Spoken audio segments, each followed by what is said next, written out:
Hola Katy, hola alumnos, ¿cómo están? Muy buenos días. Buenos días, profesor, ¿cómo está? ¿Cómo estás, Katy? Buen día. Está bien, ya. Chicos, por favor, manden su saludo de asistencia al chat para poder empezar la clase.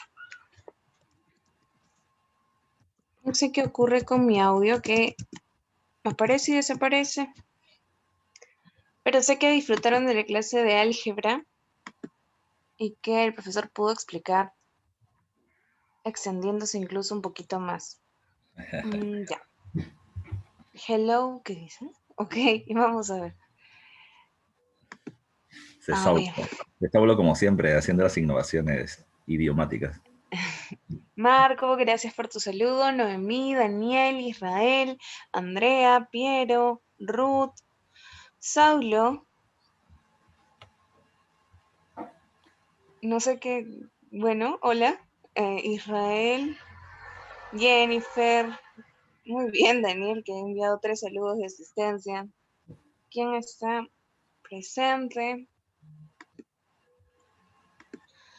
Giovanna Sofía,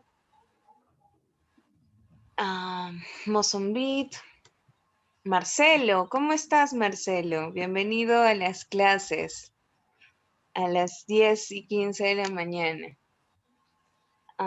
Piero Benítez, Ruth, a ver, más 10:14.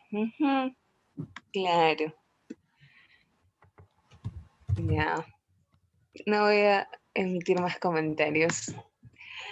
Sofía Tejada, ¿cómo están? Listo. Bien, profesor, ya podríamos iniciar la clase. Estoy respondiendo por interno una pregunta que me han hecho un ratito. Ah,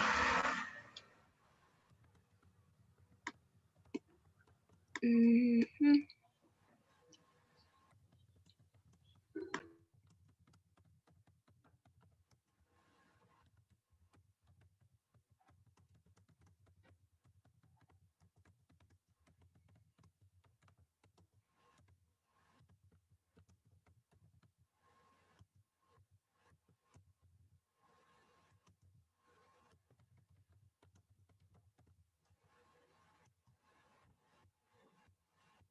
Ya, ahora sí, vamos a cargar entonces la diapo. Aquí está.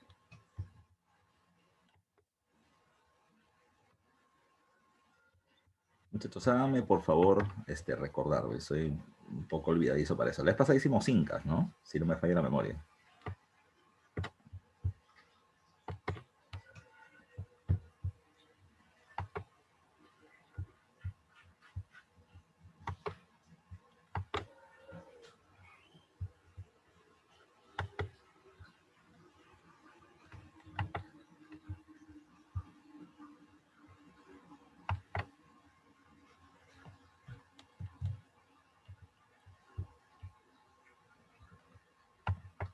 Uy, me pasa que no puedo ver el chat. No puedo ver el chat, así que si alguien me lo dice en audio sería mucho mejor. ¿Vimos incas la vez Sí, pasada? sí, Sí, sí, bacán. Incas, Ya, perfecto. el Tahuantinsuyo. Ya, chévere. Bueno, entonces muchachos, ya estamos grabando la clase, vamos a empezar. Esta semana, como todas las semanas, tenemos que tener nuestra clase de Historia del Perú y vamos avanzando de manera acelerada con los temas que nos tocan, que cada vez son más ya, presionantes. Esta semana tenemos que ver el proceso de la invasión española hacia América y el Tahuantinsuyo de manera específica y las consecuencias inmediatas que lo termina trayendo, que terminan siendo las peleas entre los españoles o guerras civiles y una resistencia o una oposición parcial que se va a terminar teniendo por parte de la población local o nativa. Entonces, sin preámbulos, porque el tiempo es corto, son 4 temas los que tenemos que ver, vamos a terminar trabajando con nuestras diapositivas. A ver, primero, ¿qué es lo que está pasando en el mundo que va a terminar promoviendo este proceso de la invasión española? Bueno, hay un evento importante que se ha terminado produciendo en Europa.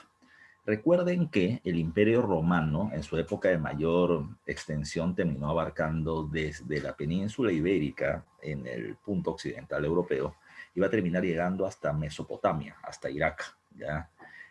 Pero un emperador llamado Teodosio, ya Teodosio, espero recuerden ese nombre, eh, al ver la inmensidad de su territorio y la amenaza de invasión por parte de los pueblos bárbaros, ya, decidió dividir al imperio en dos partes, el imperio romano occidental y el imperio romano oriental. La zona occidental del imperio terminó siendo invadida por diversos pueblos germanos, ¿ya? Pueblos del norte de Europa.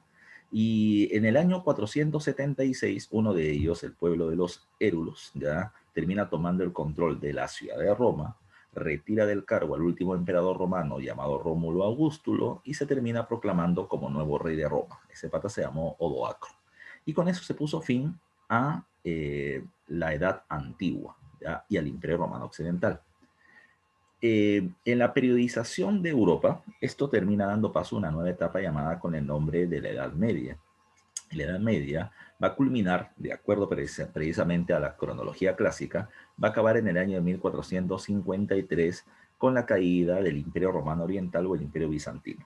¿Qué pasa en 1453? La capital del llamado Imperio Bizantino, que es Constantinopla, va a terminar cayendo producto del ataque de un pueblo llamado con el nombre de los turcos otomanos.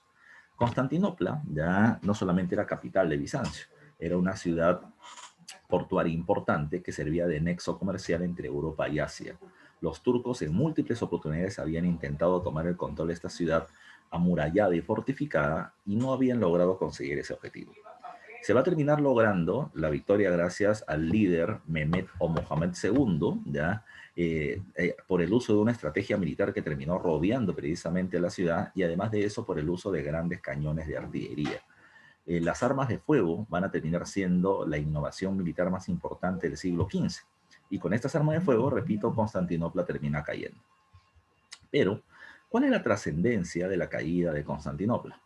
Constantinopla, insisto, servía de puente o de nexo comercial entre Europa y Asia. Cuando se produce la caída de Constantinopla, lo que terminó sucediendo es algo muy grave, porque el comercio euroasiático se terminó rompiendo. Los turcos terminaron planteando que si alguien quiere pasar ahora por sus territorios tiene que pagar altísimos impuestos. Esto trajo como consecuencia inmediata, número uno, que los comerciantes europeos que manejaban el Mediterráneo oriental para el comercio, que eran los italianos, se vayan a la quiebra, ya a la quiebra.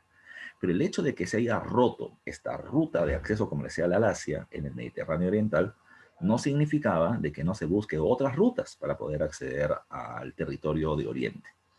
Los reinos que van a entrar en competencia para poder buscar otras rutas comerciales terminaron siendo solo dos, Portugal y España.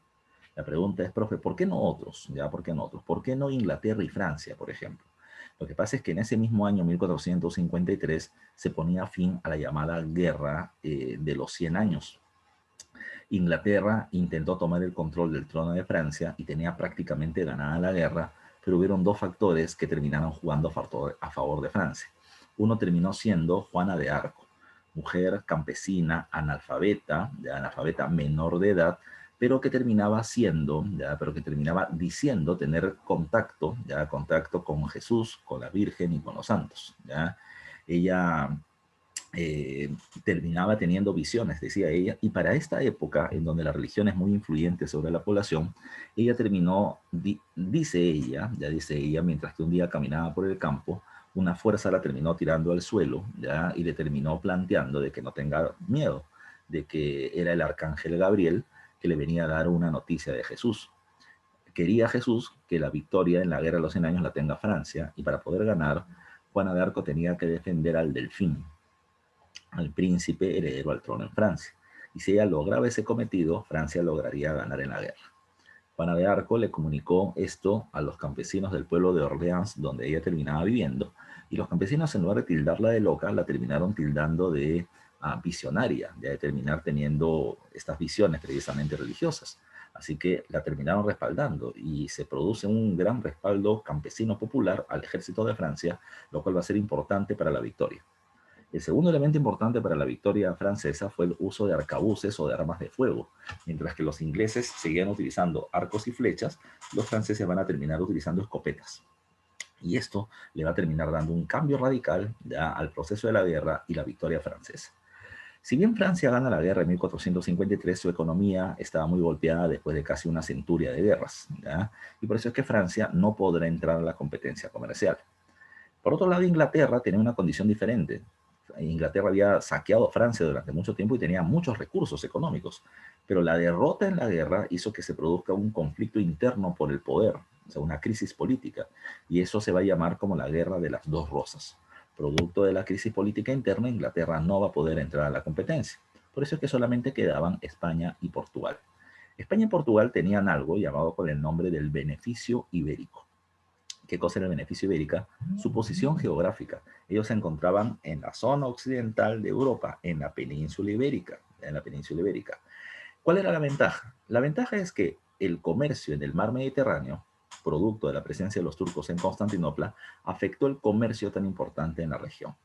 Y ahora, repito, buscando una nueva ruta para el comercio con el Asia, el Océano Atlántico o Mar Tenebroso, como se le llamaba, y fue una pregunta de examen del Callao, terminaba siendo una buena alternativa, ¿ya? Entonces, el hecho de estar muy cerca al Atlántico era una ventaja para Portugal y España.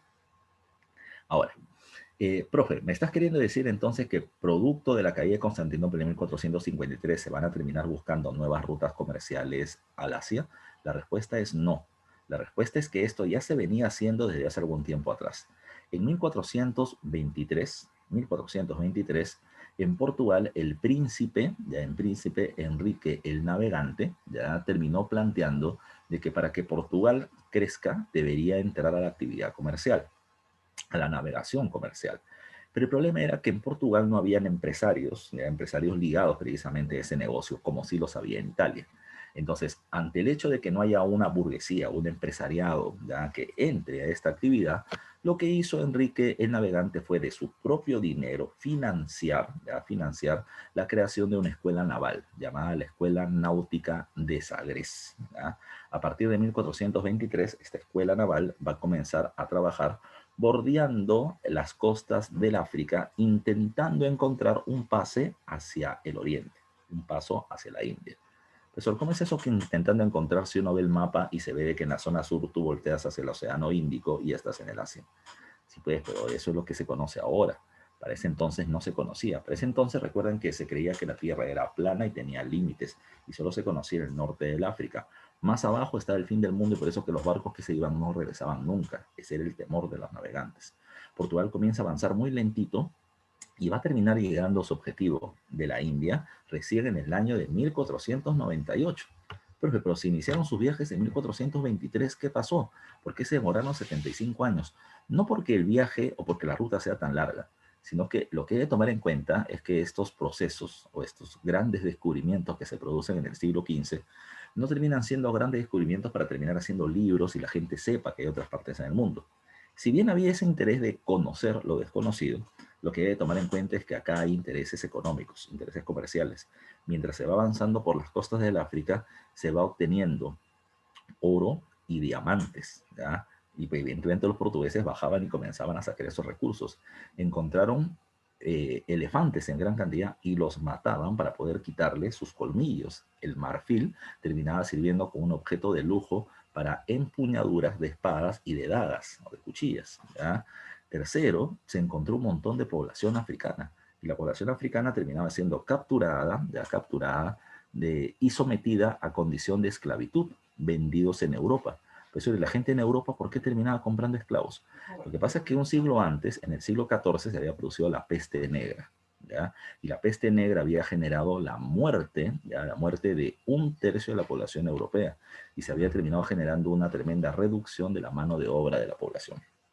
Precisamente los esclavos eran una buena alternativa y Portugal comienza a vender esclavos haciéndose muy rico. No se olviden de ese dato. No se olviden de ese dato. Ahora, ¿qué va a terminar pasando? Cuando en 1498 Vasco da Gama termina llegando a la India, había un inconveniente.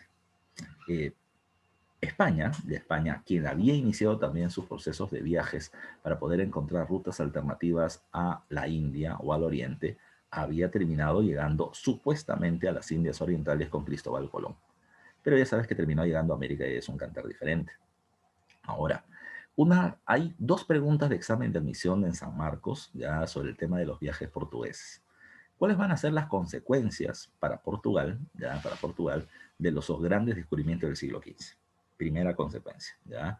¿Por qué querías llegar a la India? Porque en India, ya en India, estaba el rico comercio de la llamada ruta de las especias, ¿ya? Las especias son los condimentos para la comida. Tenemos la canela, el clavo de olor, tenemos la nuez moscada, tenemos el curry, ¿ya? Y varias otras cosas más. Entonces, esos productos los indios los terminaban vendiendo por todo el sur del Asia, llegaban hasta el Mediterráneo, los italianos lo compraban, lo vendían en Europa y había muchas ganancias. A partir del hecho de que Portugal controla la India, ya es ahora el puerto portugués de Lisboa quien se va a terminar encargando del manejo del comercio de las especias, como está en la parte inferior de ese recuadro. Pero no solo eso vino como pregunta. Portugal, producto de sus viajes, va a terminar teniendo el control de las costas occidentales y orientales del África, pero también va a terminar teniendo el control de la India. Entonces, entre el oeste del África y la India, aquí está un océano llamado el Océano Índico. Como consecuencia, Portugal controla el comercio en el Océano Índico y saca del control comercial de esa región a los árabes. Pregunta de examen de admisión. No se olviden de ello. Pero no hay que olvidarnos del otro caso, España. ¿Qué pasaba en España, ya? ¿Qué pasaba en España antes de poder entrar a esta competencia comercial? Porque, repito, Portugal comienza en 1423. España no. En España lo que encontramos primero es que a mediados del siglo XV España está fragmentado en una serie de diversos reinos, como los estoy poniendo acá en la diapositiva. ¿Qué significa esto? No había el reino de España, existía el reino de Castilla, el reino de Aragón, el reino de León, el reino de Navarra, el reino de Extremadura, el reino de Granada, ya el reino de Granada. Este último es importante. ¿Por qué? Porque desde el año 711, España había sido controlado por parte de los árabes, por parte de los musulmanes. Pero en España se va a terminar produciendo una guerra larguísima llamada con el nombre de la Guerra de la Reconquista, ¿ya? Progresivamente, desde el año 711, los portugueses de ascendencia visigoda comenzaron a derrotar poco a poco a los musulmanes y los fueron retirando progresivamente de norte a sur. Para mediados del siglo XV solamente quedaba un último reino musulmán en el territorio, y ese último reino terminaba siendo el reino de Granada, el reino de Granada. Dato 1. Dato 2, ya dato 2. Si bien habían varios reinos en la península ibérica, aparte de Portugal, que era un reino autónomo, los reinos más poderosos terminaban siendo el reino de Castilla y el reino de Aragón, ¿ya? ¿Qué pasó? ¿Ya? ¿Qué pasó? Los gobernantes de ambos reinos terminaron estableciendo una alianza política a través de un matrimonio, ¿ya? La reina Isabel de Castilla y el rey Fernando de Aragón terminaron contrayendo nupcias y se terminó estableciendo así un matrimonio político. No era un matrimonio por amor, como no era común en la época, ya era un matrimonio político. Los dos reinos más importantes de España se unen y con eso se logra la unión política ya del territorio de España, ya del territorio de España. Entonces, eso va a ser importante porque a partir de ese momento, a partir de la unión del territorio de España, se va a comenzar a conformar el concepto de español. ¿Qué es ser español? ¿Qué cosa es participar o pertenecer a la nación o al pueblo de España? Bueno, los reyes van a terminar estableciendo dos elementos básicos. Para ser español tienes que hablar el idioma de España. Profe, lógico. No es tan lógico, porque en España habían diferentes idiomas. Se terminaba hablando el vasco, el catalán, el bretón, el idioma de Castilla, que era el castellano, el provenzal y varios otros más. Pues ahora se estableció que a partir de ahora todas estas idiomas, los puedes seguir hablando si quieres, ¿eh? Pero obligatoriamente tienes que hablar el idioma de España, que es el idioma de Castilla, el castellano. Entonces, para ser español tienes que hablar castellano. Dato 1, para ser español. Dato 2, para ser español tienes que ser católico. ¿Ya? Católico. Entonces, profe, una preguntita. Si yo no soy católico, ¿qué sucedía? Si tú eras musulmán o eras judío o tenías alguna otra propuesta religiosa, tenías que convertirte obligatoriamente al catolicismo. Obligatoriamente. Pues una pregunta, y si no me quiero convertir, va a depender. Si tú eres un judío rico, ¿ya? Y no quieres convertirte al catolicismo y el gobierno te quiere imponer, ¿qué hicieron muchos judíos? Agarraron sus cosas y se fueron. ¿ya? Y se fueron, porque yo no quiero, nadie me va a obligar a convertirme al catolicismo. Pero si tú eras judío misio y no tenías plata para poder mudarte, tenías que por lo menos bautizarte católico, ¿ya? Bautizarte católico, por lo menos hacer el engaño, ¿no? La finta. Pero acá venía otro punto más. El gobierno establecía ya de que si tú le intentas mentir y se te descubre la mentira, entonces te iba a terminar castigando. Y para eso se terminó creando el Tribunal de la Inquisición o de la Santa Inquisición. Y el Tribunal de la Santa Inquisición, ¿qué cosa es lo que hacía? Perseguía a los judíos y a los musulmanes, ¿ya? Aquellos que se habían convertido al catolicismo, pero seguían con sus prácticas de su religión anterior, y los terminaba castigando muy duramente, incluso con la muerte, quemarlos vivos como el auto de fe. Esto era parte de esta idea de hispanizar, ¿no? Mediante el catolicismo y mediante el idioma castellano. Recuerden que estos reyes se les conoce con el nombre de los reyes católicos, que la Iglesia Católica había quedado muy debilitada desde la derrota en la Guerra de las Cruzadas, pero su alianza con España va a ser fundamental para terminar resurgiendo. Resurgiendo, no solamente porque tiene grandes aliados en un reino como es el Reino de España, sino porque este Reino de España está promoviendo la denominada Nueva Cruzada.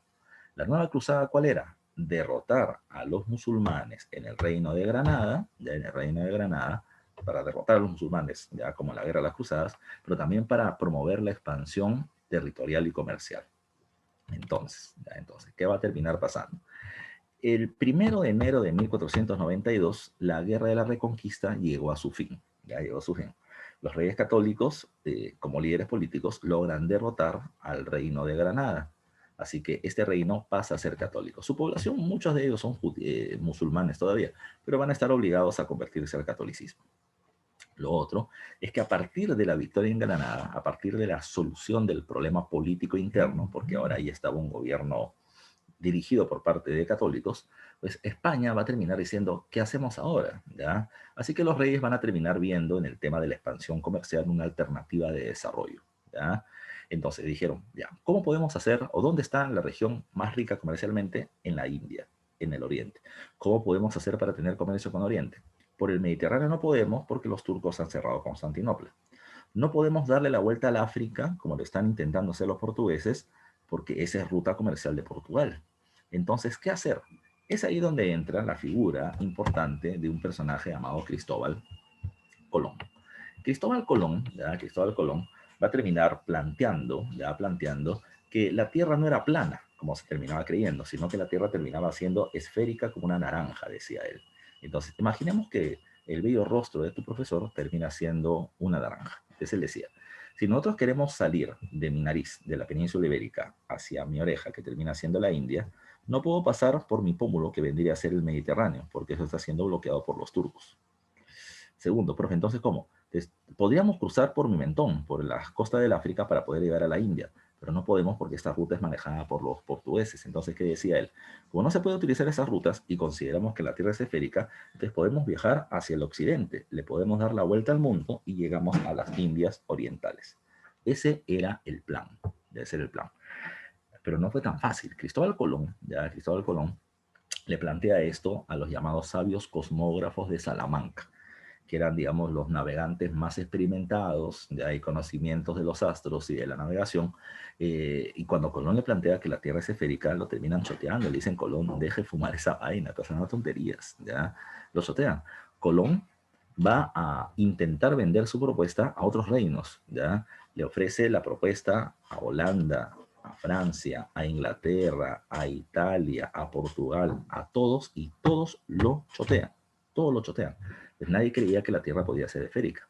Pero es una pregunta, ¿Colón investigó? ¿Colón es el que crea la idea de la Tierra esférica? No, entonces tenía desde la antigua Grecia. Hay un pata que les deben haber enseñado que se llama Eratóstenes de Cirene, y él ya planteaba que la Tierra era esférica. Es más, hizo unas mediciones que no son ya correctas, pero que ya venía teniendo el concepto de esfericidad. Y no se olviden que en este periodo en Europa se está promoviendo el desarrollo del humanismo, del renacimiento, se está revalorando la cultura o el conocimiento griego, y esta idea de la esfericidad está circulando entre los grupos intelectuales, y Colón la está tomando. Después de que fue choteado por todos los reinos, el único que terminó escuchándolo con cierta atención fue Portugal, porque Portugal está haciendo algo revolucionario, está avanzando por las costas del África y no encuentra el fin del mundo, sigue avanzando, ya sigue avanzando. Entonces Portugal dijo, está interesante, pero mi inversión está en la otra ruta, en el África. No le hicieron caso a Colón. Colón regresa a España y Colón tuvo la suerte de terminar conociendo a un amigo, y ese amigo tenía un amigo, y ese amigo un amigo, y ese amigo era amigo de un amigo de la reina. ¿Ya? O sea, por ahí comenzaron a aparecer los contactos. Y Colón consigue una entrevista con la reina Isabel de Castilla. En dicha entrevista, Colón le plantea a la reina lo siguiente, ¿no? Colón le plantea de que la Tierra es esférica, y si viajamos por el occidente, le damos la vuelta al mundo, llegamos a la zona de la India, le vendió la idea. Y la reina Isabel le dijo, mira, ¿sabes qué, señor Colón? Yo entiendo su propuesta y está interesante. Solamente tengo un gran problema. En ninguna parte de su explicación me dice usted, cuál es su fuerza militar. Usted está creyendo de que si llega con la bandera o el estandarte de la corona española y la termina plantando en el territorio en el que va a llegar, los pueblos se van a terminar sometiendo pacíficamente. Y eso no va a ser así. Entonces Colón le dijo, verdad, ¿no? Esa parte no la había terminado viendo. La reina le dijo, sí, y yo tengo la solución. Aquellas personas que participaron en la guerra para derrotar al reino de Granada. ¿Por qué la reina Isabel dijo eso? Lo que pasa es que esta gente, que había terminado siendo los héroes de la guerra de la Reconquista, habían terminado, se les había dado la promesa de entregarles territorios en propiedad, y nunca se les entregó, y estaban promoviendo levantamientos y eran un problema social. Así que la reina le termina diciendo a Colón, llévate estos militares experimentados para que sean tu apoyo. En realidad lo que la reina estaba pensando era esto.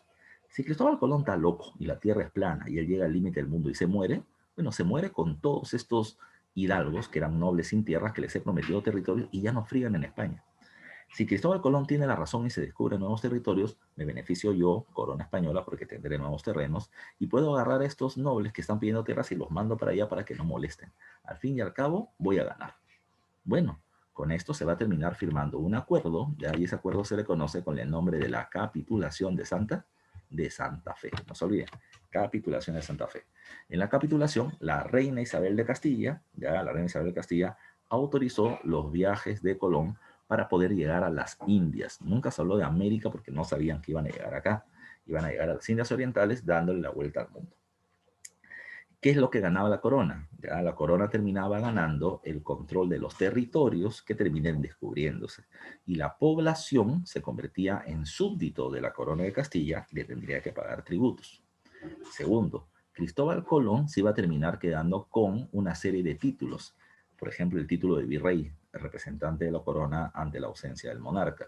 Iba a terminar teniendo el título de alguacil o jefe de la policía, almirante ya o jefe de la Fuerza Marina. Pero además de eso y sobre todo iba a obtener el 10% de las riquezas que se obtenga. Ahora, no es verdad que la reina Isabel haya terminado empeñando las joyas de la corona para el viaje de Colón. No, la reina Isabel lo que hace es terminar contactando a financistas con Cristóbal Colón para que escuchen su propuesta. ¿Ya? La reina le dio respaldo nada más. Entre los financistas hay un personaje llamado Luis de Santángel. Y Luis de Santángel va a terminar siendo el financista del viaje de Cristóbal Colón. ¿Qué ganaban los financistas? Le planteaban a Colón algo bien simple. A ver, la corona se queda con los territorios. Tu Colón te vas a quedar con el 10% de las riquezas. Y nosotros vamos a poder acceder al mercado americano o al mercado donde se llegue para poder comprar y vender productos. Así se terminó haciendo el bloque de la capitulación de Santa Fe. Ya con todo eso se va a terminar estableciendo los viajes de Cristóbal Colón. ¿Y cuántos son los viajes de Colón? Acá se termina poniendo en mayúscula, terminan siendo 4 los viajes de Cristóbal Colón. En el primer viaje, ¿qué es lo que vamos a encontrar? Cristóbal Colón sale del puerto de Palos, ya en el sur de España, y va a terminar viajando hacia el occidente. Repito, objetivo, darle la vuelta al mundo y llegar a Oriente. Cristóbal Colón le terminó diciendo a su tripulación que en un lapso de 60 días iban a terminar llegando. Bueno, llegaron los 60 días y no encontraron nada. Y no encontraron nada, y el tema es importante, ¿por qué? Primero, porque uno de los problemas era que en el viaje o en la tripulación no podían haber mujeres. De acuerdo a las creencias de la Edad Media, si había mujeres en los barcos, esto era de mala suerte. Solamente habían 3 barcos, la Niña, la Pinta y la Santa María, viajando al occidente, y todos hombres, 60 días, ya se están mirando raro. ¿Ya? Tú estás comiendo tu manzanita y se te caía la manzana, ni la recojas, o todo el mundo te ve como pollito a la brasa.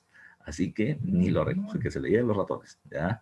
Pero La cuestión se hizo más complicada cuando ya al día 60 y la tripulación se comienza a poner loca con Colón. O sea, le dicen, oye, ¿dónde está el territorio donde dijiste que ya vamos a llegar? Y Cristóbal Colón le dijo, no, vamos 60 días, vamos 58, todavía falta, lo quiso pasear. Mira, la gente se puso brava y Colón le dijo, mira, mis cálculos eran 60 días, pero denme por si acaso 5 días más, ya 5 días más. Si en 5 días más no encontramos nada, nos damos media vuelta y nos regresamos hacia España. Colón escribe en su diario, en su bitácora, que ahí se dio cuenta de algo. Muchos viajes para descubrir nuevos territorios en el Océano Atlántico habían no tenido éxito. Muchos habían ido y no habían regresado. ¿Por qué? La idea era que acá aparecía el Kraken, esa suerte de calamar gigante que terminaba devorándose a los barcos y a la tripulación. O estaban las sirenas que con sus cantos terminaban engañándote, al final eran monstruos que te devoraban. Entonces Colón entendió algo, que si la gente había viajado al occidente y no había regresado, es porque en su desesperación por no encontrar territorios, intentaron regresar y ante la falta de comida o se mataban o morían de hambre. La cuestión es que para buena suerte de Colón, al día 62 se termina descubriendo tierra firme, ¿ya? O se termina descubriendo una isla. Se termina, Rodrigo de Triana termina observando la llamada isla de Guananí, al cual precisamente los españoles la van a bautizar con el nombre de San Salvador, porque si no encontraban eso no se salvaban. Bajan precisamente a San Salvador y luego hacen viajes por otras islas. La isla de Cuba, a la cual van a terminar bautizando como Juana, y a la isla de Haití, que van a bautizar como la Española. ¿Ya? En estos viajes, la Santa María se destruye, ya se destruye, y van a construir en la zona de Haití la fortaleza de Navidad o el fortín de Navidad, que es el primer asentamiento de españoles en la región. Cristóbal Colón, ya, ¿qué ve en los americanos? Bueno, ve indios, porque él creía que estaba llegando a las Indias Orientales. Él ve indios y no termina viendo nada más. O sea, para él todos los indios eran iguales. Esa idea de superioridad cultural europea terminaba siendo de que estos eran parte del paisaje, ¿no? Eran unos animalitos más. Se enamoraba de la naturaleza, pero la población no terminaba viendo diferencias sociales, económicas, a todos los veía iguales. Ya era una forma de superioridad racista. Pero después de haber viajado por estos lugares, Colón decide regresar a España. Cuando Colón regresa a España, y estamos hablando de más de 150 días, ya la gente se queda sorprendida. ¿Cómo diablos terminó regresando alguien si nadie regresaba de esos viajes? Colón tuvo una recepción por parte de los reyes católicos, les terminó mostrando telas, ropa, piedras preciosas, animales, incluso población que había terminado hallando y todo el mundo se quedaba maravillado. Y Cristóbal Colón es ahí donde vende una propuesta. Colón dice, hemos encontrado un montón de tierras, ya con una gran cantidad de población, gente que termina teniendo comercio, pero no tiene moneda, pero les podemos imponer la actividad comercial monetaria y cobrarles tributos y ganar dinero. Hay muchas tierras por cultivar.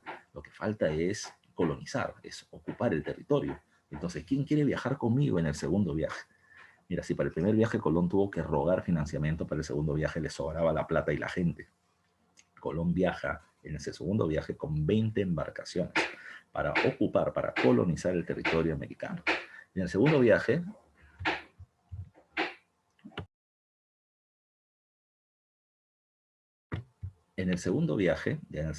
Cristóbal Colón, ¿qué es lo que va a terminar haciendo?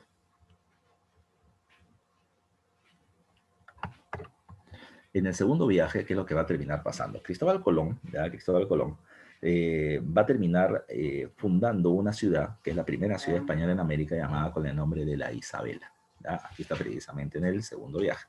Deja a los españoles ahí y Colón va a seguir haciendo sus viajes por los diferentes lugares que había conocido anteriormente y se va. Ahí se va.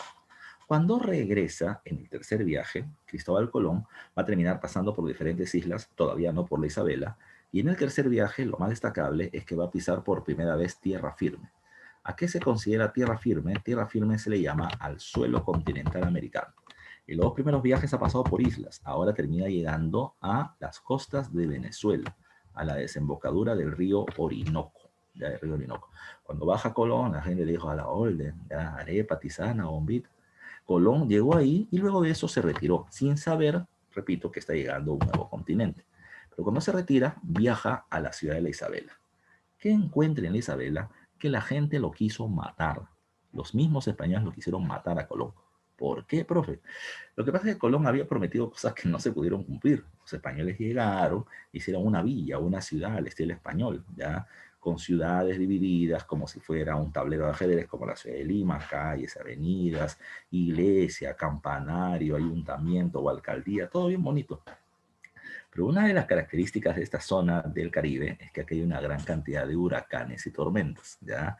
Y un huracán arrasó con toda la ciudad española. Primer problema.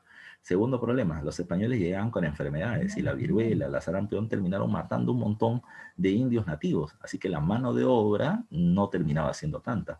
Tercero, son islas y las islas no son muy buenas para la agricultura, ¿ya? Así que, por lo tanto, todo lo que había prometido Colón no terminaba resultando. La gente se sintió fastidiada, se sintieron estafadas y quisieron matar a Colón.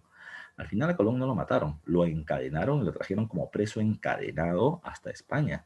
Cuando la reina Isabel se enteró de que su protegido Colón estaba así, lo liberó automáticamente. Colón, molesto, para calmarlo le dieron un financiamiento para un cuarto viaje. En el cuarto viaje, Colón va a terminar llegando nuevamente a América, va a terminar pasando por Centroamérica, va a desembarcar entre Honduras, Panamá, Puerto Rico, diferentes territorios, y luego de eso se regresa a España. Cuando se regresa a España, la situación se le puso complicada a Cristóbal Colón. ¿Por qué? ¿Ya? ¿Por qué? Porque Cristóbal Colón va a terminar siendo nuevamente encarcelado. Pero y la reina Isabel va a liberar, pero no lo liberó, porque la reina Isabel se había muerto. Ahora, ¿por qué lo encarcelaron? Porque los españoles que habían estado en la Isabela llegaron a España y le hicieron juicios a Cristóbal Colón acusándolo se me va el nombre, de estafa. Pero el rey de España, Fernando de Aragón, ¿qué es lo que hizo? Bueno, lo encarceló a Colón y le terminó planteando después de algunas semanas lo siguiente. Y las acusaciones son muchas y son muy graves. Son muy graves. Entonces, ¿qué podemos hacer? Como tú has trabajado muy bien para la corona española, yo te puedo liberar ¿ya? De los cargos que están en tu contra. Pero para que haya menos roche, los beneficios que a ti se te ha ofrecido en la capitulación de Santa Fe, te los voy a terminar quitando. O sea, ese 10% de la riqueza y todo lo demás ya no lo vas a tener. Entonces Colón se puso a evaluar, porque solamente había dos posibilidades. O terminaba siendo un preso rico, ¿ya? O terminaba siendo un libre pobre. Entonces, entre su libertad y la riqueza, Colón terminó prefiriendo su libertad. Renunció a la capitulación de Santa Fe y Cristóbal Colón terminó siendo un tonto útil. Ya terminó siendo alguien que arriesgó su vida, que va a caer en los libros de historia definitivamente, pero no va a terminar obteniendo las riquezas porque se las terminaron quitando. Luego de esto, hay otros dos eventos que son importantes. Como ya se había terminado encontrando suelo o tierra firme, suelo continental, la corona va a terminar estableciendo la llamada capitulación de Burgos, con la cual se termina legalizando y reglamentando la colonización del suelo continental americano desde Panamá. Y lo segundo es que Hernando de Magallanes tenía que culminar la propuesta de Colón, supuestamente la tierra esférica, ¿no? Así que se podría llegar desde España, darle la vuelta al mundo y regresar a España. Magallanes va a comenzar el viaje de la llamada circunnavegación, que lamentablemente para él no termina porque termina siendo atacado por unos pobladores de la región de Filipinas y fallece, pero Juan Sebastián Elcano es el que termina llegando a España, demostrando que la Tierra es esférica, que eso es un poquito más adelante aún. Segundo punto, ¿ya? Segundo punto. Después de haber ya comenzado a colonizar el territorio de Centroamérica, hay algunos viajes que van a ser importantes.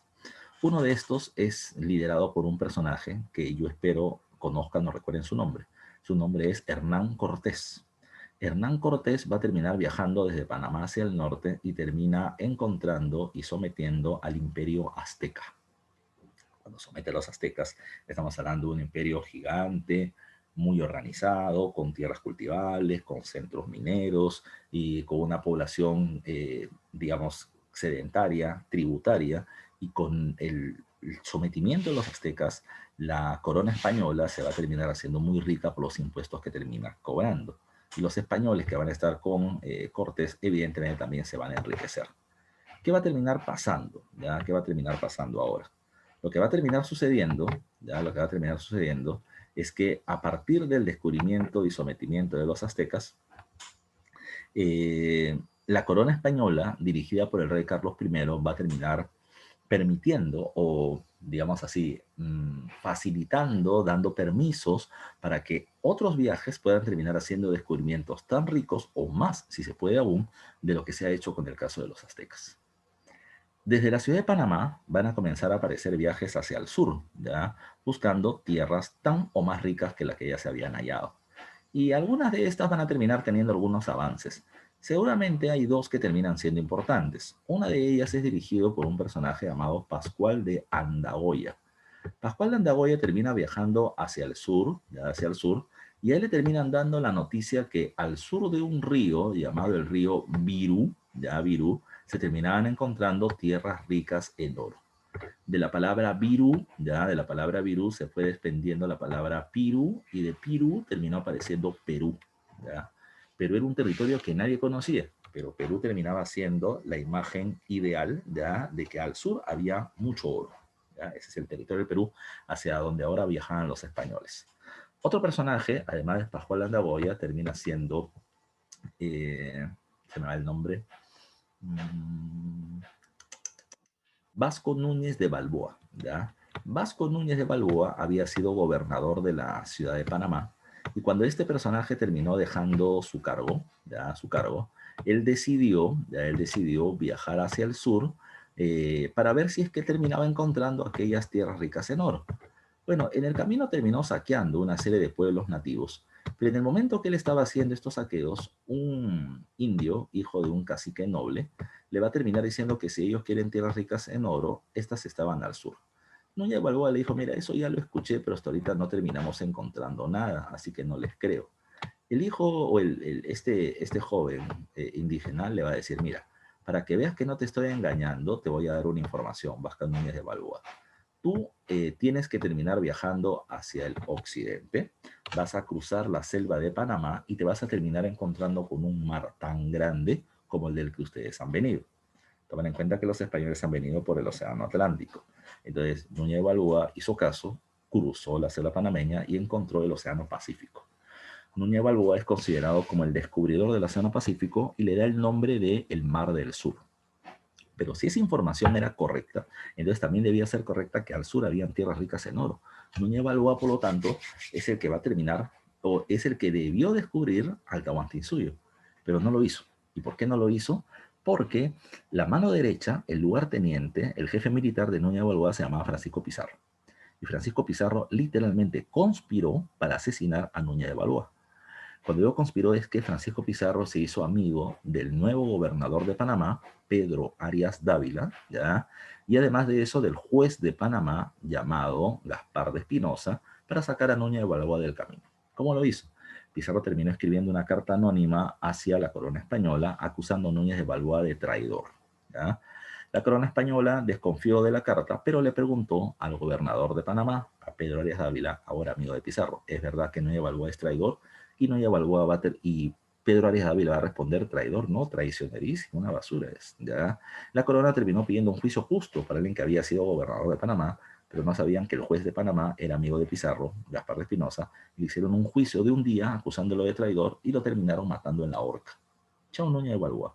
Pizarro es ahora quien tenía la información de las supuestas tierras ricas en oro en el sur, aunque todavía no sabía dónde estaban.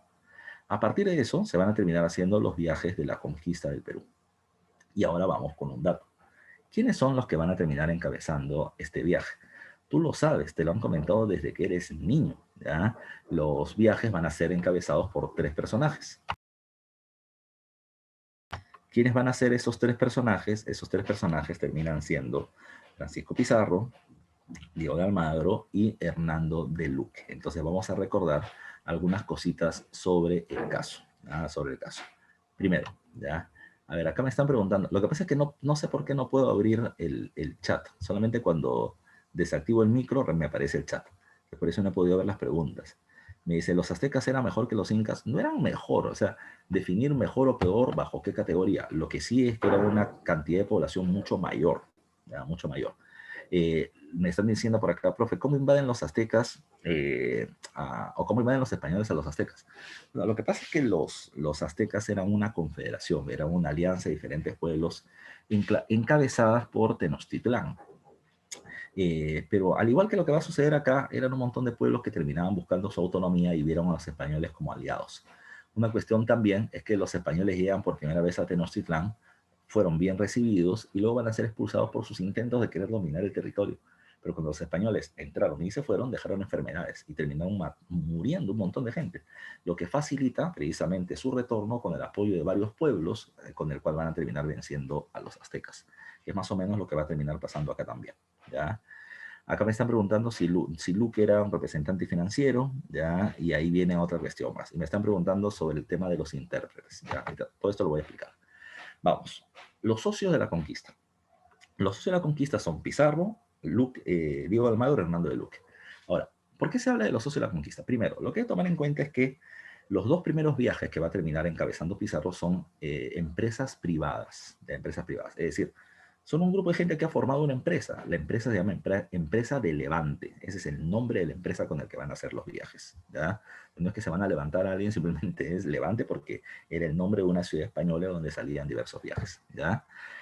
Como toda empresa que se conforma debe tener socios, ¿ya? Y entre los socios, además de eso, tiene que haber un acuerdo, un contrato. Y acá se hizo el llamado Contrato de Panamá, ¿ya? En el Contrato de Panamá se estableció cuáles eran los cargos y las funciones de cada uno de los representantes. Pizarro era el capitán del viaje, porque él es el que conocía la información, o la supuesta información. Diego de Almagro terminaba siendo el encargado de los pertrechos. En castellano, él era el encargado de conseguir los recursos ya para el viaje. Él no es el hombre de la plata, él hace las compras. Él es el que se termina encargando de conseguir armas, alimentos, tripulación, agua, de alquilar los barcos, de contratar a la gente para que puedan terminar haciendo el viaje que Pizarro estaba encabezando, ¿ya? El tercer personaje es Hernando de Luque, ¿ya? Es Hernando de Luque. Hernando de Luque terminaba siendo, cumplía dos funciones, ¿ya? Por acá me habían dicho hace un ratito, ¿ya? A ver, alguien me terminó planteando eso. Ya no sale. Ahora sí. Ya me decían, Hernando de Luque era el representante financiero. No exactamente. Acá el hombre de la plata era otro. Era el juez de Panamá, Gaspar de Espinosa, que financia el viaje de Cristóbal Colón. Pero el problema era dos cosas, que Gaspar de Espinosa no va a terminar participando en el viaje directamente y que además él no podía aparecer en el grupo como parte del contrato de Panamá, porque él era juez de Panamá y no podía participar en esta empresa privada porque si no habría evidentes casos de corrupción. Así que la plata se le da a Hernando de Luque. Y Hernando de Luque es el tesorero, más que el financista. Él es el tesorero, es el que tiene la plata, que es de Hernando de Luque. Cuando Almagro quiere hacer una compra, Hernando de Luque es el que le suelta el dinero, ¿ya? Pero la función más importante de Luque era otra. La función más importante de Luque es que él era sacerdote, él era el representante de la Iglesia Católica.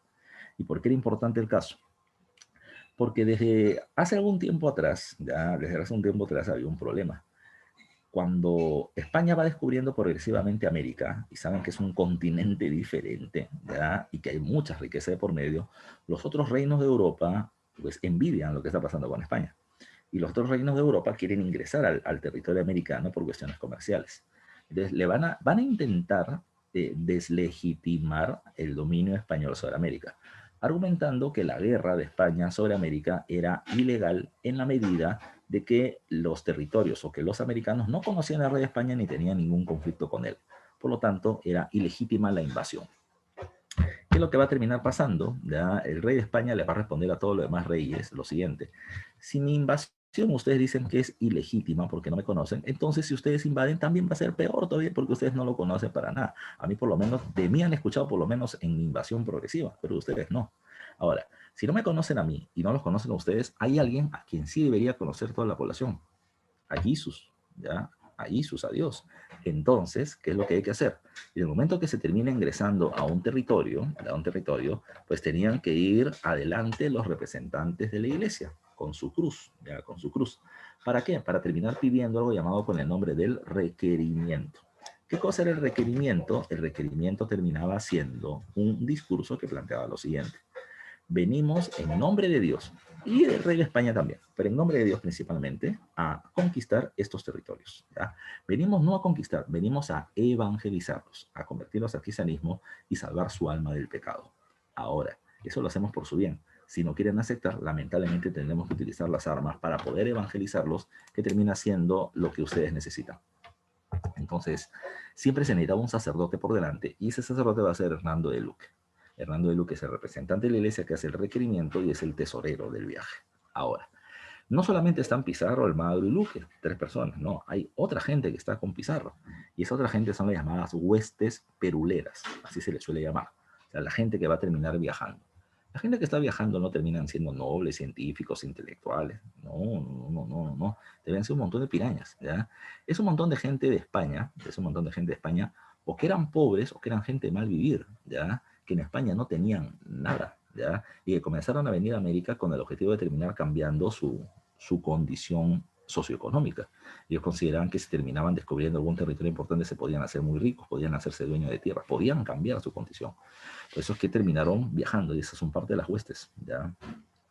Ahora, ¿qué es lo que pasó? ¿Ya? ¿Qué es lo que pasó? En el primer viaje se le llama como el viaje de exploración y es un desastre, es lo mínimo que se puede decir de ese viaje. Salen de Panamá y no terminan encontrando nada importante, nada importante. Pasan por la isla de las Perlas, donde encuentran perlas, por el puerto de Piñas, donde encuentran piñas, por el puerto de Hambre, donde ni piñas se encuentran, terminan llegando a la isla de las Piedras, donde encuentran la fortaleza de las piedras. Cuando encontraron un pequeño pueblo amurallado, los españoles dijeron, uy, si hay murallas, entonces algo importante deben estar protegiendo. Pizarro le dice a Almagro, regrésate a Panamá y trae gente para poder atacar el lugar.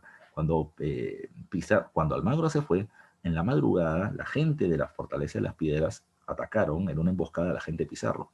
De las 7 personas que estaban con Pizarro, murieron 3. Los otros 4 y Pizarro quedaron con heridas de flecha y tuvieron que irse de la isla de las Piedras. A los días llega Almagro buscando Pizarro. Pizarro, Pizarro, ¿dónde estás, amigo? Y en eso, una flecha en el ojo y lo deja tuerto. Y la gente que fue con Almagro se lanzaron sobre la Fortaleza de las Piedras, la invadieron, la atacaron. ¿Y qué encontraron? Encontraron un ídolo, una imagen de madera que representaba al dios de este pueblo. Para ese pueblo era importante, para los españoles no valía nada, así que de asados quemaron el pueblo, pero se llama el pueblo quemado. Este viaje fue muy costoso, le costó a Almagro un ojo de la cara, ¿ya? Les quedó tuerto. Pero luego de esto, Pizarro le dice a Almagro, vete con las pocas riquezas que hemos hallado a Panamá y convence a el juez de Panamá, Gaspar de Espinosa, y al gobernador Pedro Arias Dávila que nos sigan ayudando, que nos sigan respaldando para el siguiente viaje.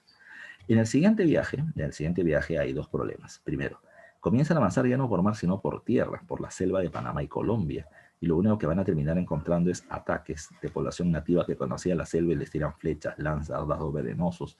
Si no morías de eso, te terminaba picando un mosquito. Si no morías de eso, terminaba picando una serpiente venenosa. Y Almagro siempre regresaba a Panamá para seguir trayendo gente y seguir avanzando. Hasta que la mala suerte para Cristóbal Colón, disculpa, para Francisco Pizarro. El gobernador amigo, ya llamado Pedro Arias Dávila, termina siendo retirado de su cargo, ¿ya? Y como termina siendo retirado de su cargo, entonces aparece otro nuevo llamado Pedro de los Ríos.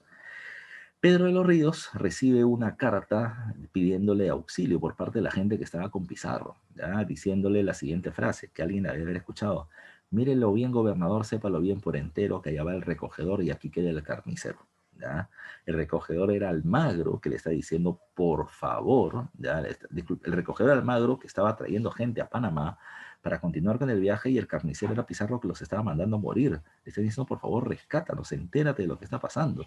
El gobernador decide anular el viaje, pero Francisco Pizarro terco se termina quedando con 13 personas, los famosos 13 de la Isla del Gallo, que van a continuar con su viaje hacia el sur.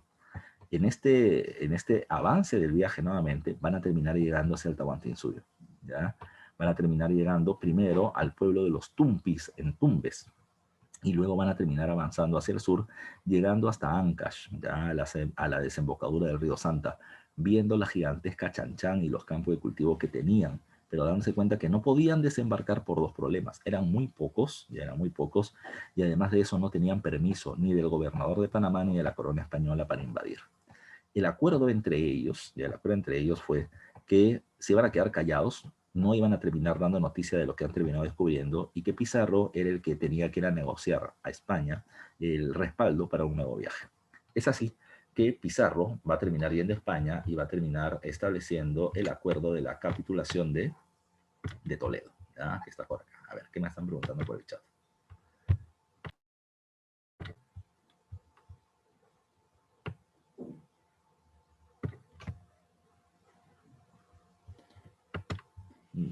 los tumpis no son los tayanes. Los tumpis son los tumpis, los tayanes son otro pueblo, ¿ya? Pero son pueblos del norte.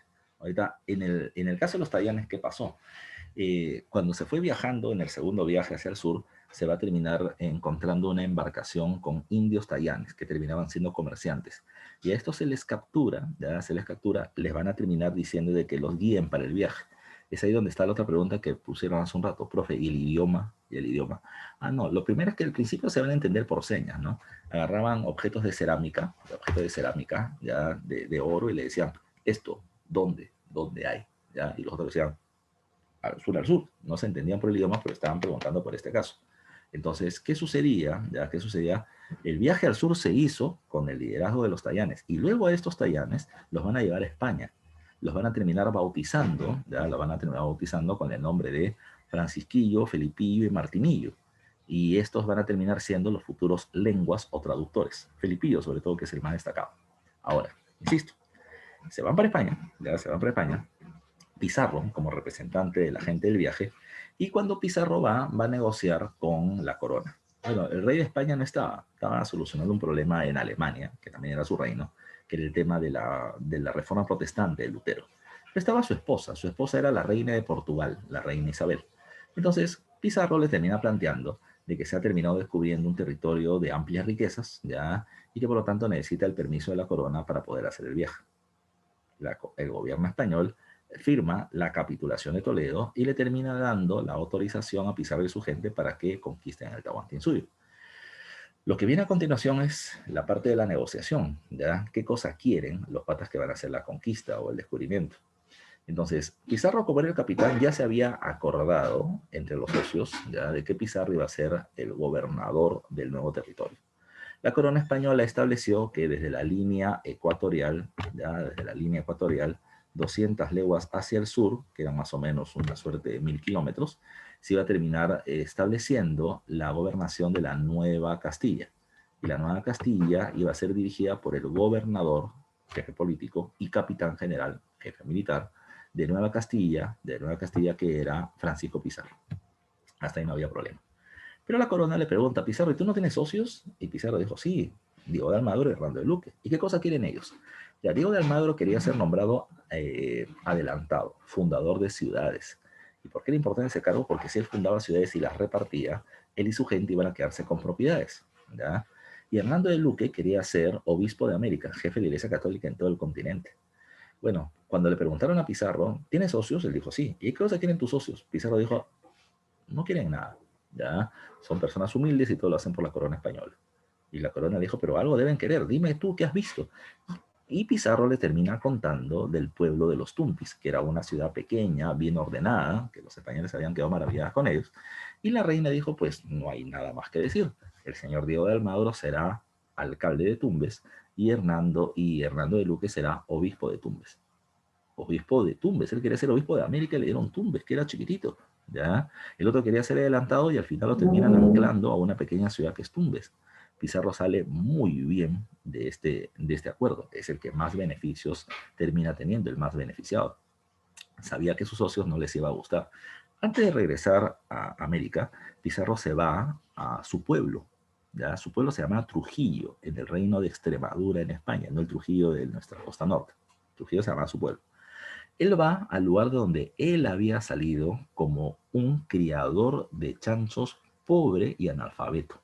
Había salido con una mano atrás y adelante y ahora regresaba. Francisco Pizarro, vecino rico de la ciudad de Panamá, gobernador y capitán general de la Nueva Castilla. Ahí está, ya, va a terminar tirándose la pana de lo que había terminado encontrando. Él llega y termina diciendo, fiesta hoy día en mi casa, no se preocupen, trago comida, corre por mi cuenta. La gente va, pues si hay trago y comida gratis, vamos. Pizarro les cuenta todo lo que había descubierto y le pide a la gente que se venga con él para terminar haciendo este viaje hacia el Tahuantinsuyo. Con él van a venir sus hermanos, Juan Pizarro, Pedro Pizarro, Hernando y Gonzalo, y una serie de gente que venía con él en Trujillo. Cuando Pizarro llega a Panamá, lo que se encuentra son dos noticias. Hernando de Luque había fallecido y Diego de Almagro no estaba contento con que no le hayan dado el título de adelantado. Pero Pizarro, hábil, dijo, a mí me han dado el título de adelantado, que tú querías, pero yo te lo otorgo a ti, hermano, para no pelearnos. De luego de eso, se produce el tercer viaje. El tercer viaje es el viaje de la invasión hacia el Tahuantinsuyo. El tercer viaje, la gente de Pizarro llega hacia Tumbes, que conocían, y la encuentran destruida. ¿Qué pasó? No sabían. Bajaron un poquito más y encuentran o llegan a Piura. Y en Piura ya se enteran de la guerra civil entre Huáscar y Atahualpa y que Huáscar había sido derrotado. Se da cuenta además los españoles de que hay un indígena que los viene siguiendo luego. Felipillo, como traductor, le va a decir a este indígena que baje, era un espía de Atahualpa, y le dicen que por favor queremos una reunión con Atahualpa. Ya sabes qué pasó. Atahualpa dice ya que vengan a Cajamarca, fueron los españoles, e hicieron una emboscada y Atahualpa terminó siendo tomado prisionero. Atahualpa, ¿qué es lo que hizo? Dijo, estos españolitos, estos blanquitos, ¿de dónde salieron? Ah, deben ser amigos de Huáscar, porque los tengo prisioneros. Si mato a Huáscar, entonces se deben poner de mi lado. ¿Qué hizo Atahualpa? Manda a matar a su hermano y lo ahogan en el río Ambo. Cuando muere Huáscar, Atahualpa le dice a Pizarro, ya maté a Huáscar, como diciendo, cayó tu líder, te pone de mi lado. Y Pizarro le dijo, ¿has matado a tu hermano? Entonces, uno, ¿qué cosa quieres que haga? Y segundo, si has matado a tu hermano de acuerdo a la ley europea, eso es fratricidio, como Caín mató a Abel, eres un traicionero, pena de muerte, te vamos a quemar vivo. Atahualpa dijo, no, no me quemes porque, Pizarro, yo sé lo que te gusta, Pizarro, sé lo que te gusta, ¿ya? Y Pizarro dijo, ¿qué me gusta? ¿Te gusta la plata? Uf, no digas eso, ¿te gusta el oro? Y Pizarro ya se ponía ya sexy, ¿ya? Entonces, ¿qué sucedió? ¿Ya? ¿Qué sucedió? Atahualpa le dijo, plata y oro yo tengo, papi, así que te puedo dar mucho de lo que a ti te gusta. Te voy a dar 2 cuartos, ¿ya? 2 cuartos de plata y 1 cuarto de oro hasta donde llegue en mis manos. El famoso rescate. Pero el rescate no era eso. El rescate es lo que estaba haciendo Atahualpa, que era ganar tiempo para que sus tropas, los generales de Atahualpa, se organicen y terminen liberándolo en Cajamarca. ¿Qué pasó a continuación? Cuando Pizarro se dio cuenta de que esto era una emboscada, terminó haciendo un juicio rápido contra Atahualpa y lo acusa de varias cosas, sobre todo de fratricidio, de haber matado a su hermano, y a Atahualpa le dan pena de muerte. Cuando Atahualpa es asesinado en Cajamarca,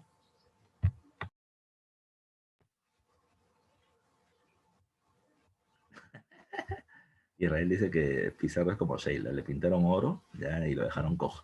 Ahora, ¿qué pasó? ¿Ya? ¿Qué pasó? Mira tú, a partir de la muerte de Atahualpa en Cajamarca, el nuevo objetivo de Francisco Pizarro era tomar el control de la capital del Tahuantinsuyo, que era el Cusco. Van a haber 3 factores que benefician este proceso de la llegada al Cusco. El primer factor termina siendo el Capañán, los caminos del Inca. Gracias a los caminos del Inca se va a poder viajar rapidito hacia el Cusco, lo cual va a terminar siendo importante para los españoles. Lo segundo es que cuando muere Atahualpa, los huascaristas, ¿ya? Los huascaristas y la familia que apoyaba a la familia de Huáscar, que era la familia de Tupac Yupanqui, vieron a los españoles en un buen aliado y le dijeron, como ellos tienen armas y nos pueden ayudar, le dijeron, a ver, Pizarro, ¿tú quieres llegar al Cusco? Sí, no puedes. No puedes, este camino te va a llevar, pero el Cusco solamente entran los nobles. Entonces, vamos a hacer lo siguiente. Si ustedes nos apoyan a nosotros, ya a la familia de Huáscar y Tupac Yupanqui, para que uno de nosotros sea el nuevo Inca, nosotros les vamos a permitir el ingreso a la ciudad capital. Y Pizarro dijo Pizarro dijo ya. Desde el principio apoyaron a alguien llamado Tupac Hualpa para que sea el nuevo Inca, pero este fue asesinado. Y al final apoyaron a Manco Inca, que terminó siendo nombrado gobernante. El otro caso es que cuando se corre la noticia de que los españoles han matado a Atahualpa, y Atahualpa era el Inca que había arrasado con muchos pueblos antes de ser Inca y como Inca, entonces un montón de gente dijo, vamos a apoyar a los españoles porque ellos pueden terminar dándonos nuestra autonomía o nuestra independencia. Así que un montón de pueblos apoyan a los españoles. Los más importantes salieron los españoles son los huancas, que le van a dar alimentos, tropas y demás transporte. Pero están los huancas, los chancas, los tumpes, los tayanes, los cañaris, los huaylas, los chachapoyas, un montón de pueblos se pusieron de lado con Francisco Pizarro. Con estos 3 factores, Capañán, apoyo de una parte de la nobleza cusqueña y de ahí el apoyo de diferentes pueblos que buscaban su autonomía, Pizarro llega hacia el Cusco. Manco Inca es nombrado gobernante, Manco Inca permite el ingreso de los españoles al Cusco, considerando de que estos solamente venían, saqueaban y se iban. Pero ya sabes que vinieron, saquearon y se quedaron. No es lo que pensaban ellos. Pero es parte de lo que va a suceder. ¿Qué va a pasar como consecuencia, producto de la invasión española? Se pone fin al imperio incaico, dice acá segundo, colapso demográfico indígena, porque no se olviden que los españoles están trayendo enfermedades, gripe, viruela y sarampión, y va a matar a un montón de gente en el lapso del próximo siglo, un montón de gente, ya una epidemia tremenda. Pero además de eso van a terminar llegando los españoles con nuevas propuestas culturales, idioma, religión, costumbre, filosofía occidental, y esto va a terminar generando toda una serie de cambios, en muchos casos negativos. Y el cruce racial, el mestizaje. ¿ya? Además van a venir con negros, que es otro factor también para el mestizaje de la época. Producido esto, a partir de la llegada de los españoles al Cusco, se van a producir dos eventos paralelos. Un evento termina siendo la guerra civil entre los españoles y luego termina siendo la resistencia inca. ¿Ya? La resistencia inca. Vamos primero con la resistencia inca, ¿ya? Vamos primero con ese tema. Al final te dejo el tema de la guerra civil. Mira, cuando se produce la invasión española al Cusco y el saqueo de la misma, hay otra cuestión a tomar en cuenta. Primero, cuando los españoles fueron viajando de Cajamarca hacia el Cusco, hay una primera resistencia, que es la resistencia de los generales de Atahualpa, que no habían podido liberar a Atahualpa en Cajamarca, pero que quisieron frenar la llegada de los españoles hacia el territorio cusqueño. Así que hubieron tres generales que van a destacar. Uno termina siendo Yurac Hualpa, que va a terminar dirigiendo las tropas de Atahualpa en el norte. El otro va a terminar siendo Calcuchimac, que va a terminar dirigiendo las tropas en el centro, y Quisquis en el sur. En ese proceso de avance de los españoles, ¿qué es lo que va a terminar sucediendo? ¿Ya? ¿Qué es lo que va a terminar sucediendo? Número uno, Calcuchimac termina siendo apresado. Pero en el camino se dice, acusa a Calcuchimac de haber asesinado a Tupac Hualpa. Cuando muere Tupac Hualpa, los españoles respaldan a Manco Inca. Y cuando Manco Inca es proclamado gobernante, su primera medida fue quemar públicamente, a Calcuchimac. Que es que va a continuar todavía con su rebelión, pero luego también va a terminar siendo asesinado. ¿Ya?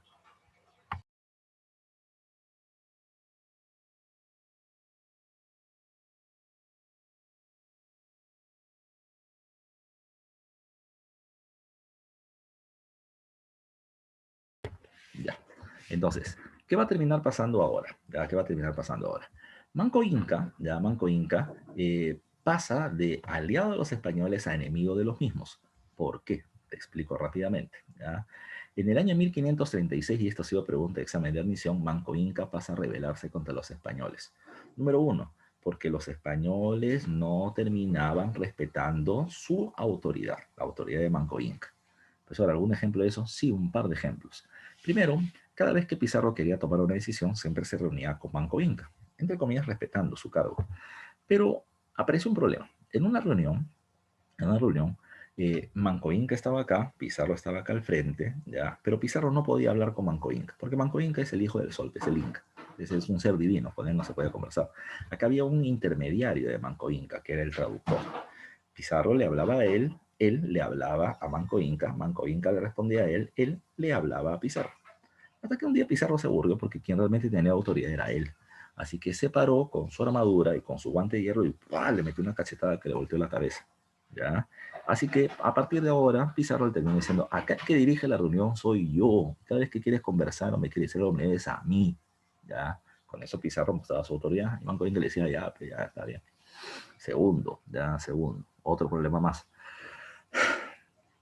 Un grupo de españoles ebrios, borrachos, entran a Coricancha, al Templo del Sol, agarran a Manco Inca de brazos y pies, ¿ya? Y lo hacen observar cómo violan a su esposa y a su hija. Y Manco Inca en ese momento ya los tenía acá, a los españoles, ya los tenía acá. Aparte, no solamente no respetaban su autoridad, no respetaban las propiedades de la nobleza, de las panacas, habían botado a las panacas de sus palacios y los españoles lo habían tomado, habían saqueado los templos, ¿ya? Y por lo tanto eso a los españoles o a los cusqueños no les gustaba. Así que Manco Inca aprovecha algo. Pizarro, estando en el Cusco, comienza a buscar una nueva ciudad para que se convierta en capital, ya en capital de ese territorio. Profesor, nueva capital, había una, sí, Jauja fue la primera capital que se estableció, pero ahora se está buscando otra con salida al mar. Así que Pizarro viaja y va a terminar llegando a Lima, ¿ya? Pero ante la ausencia de Pizarro, Manco Inca le dice al hermano de Francisco Pizarro, a Hernando Pizarro, le termina diciendo, yo a ustedes no les he agradecido por el cargo que ustedes me ayudaron a obtener. Entonces les quiero hacer un regalito. Mi regalito es una estatua de oro de tamaño natural, de oro macizo, ¿ya? De mi padre, Huayna Cápac, y yo se los quiero terminar regalando. Hernando Pizarro dijo, ¿y dónde está el regalo? ¿Ya? Y le dijo, el problema es que el regalo no está acá, sino que está en una región llamada Vilcabamba, en Vitcos, ¿ya? y yo quisiera que me des permiso para poder viajar. Y Hernando le dijo, compadre, ¿para qué me preguntas? Anda nomás, papi. Cuando regresó Manco Inca, regresó con 100.000 hombres para hacerle la guerra a los españoles. Y por lo tanto, Manco Inca pasa de aliado a opositor. Ya de aliado a opositor. ¿Qué pasó? Con sus tropas, ya con sus tropas él comenzó a atacar el Cusco, comienzan a haber problemas entre las calles de las ciudades y demás. Pero lo que estaba buscando Manco Inca, ya lo que estaba buscando Manco Inca era dos cosas. De manera general estaba buscando recuperar el control del Tahuantinsuyo. Y de manera particular lo que él estaba buscando es que las panacas, ya las diferentes familias nobles incas, se sumen a él para terminar enfrentando a los españoles.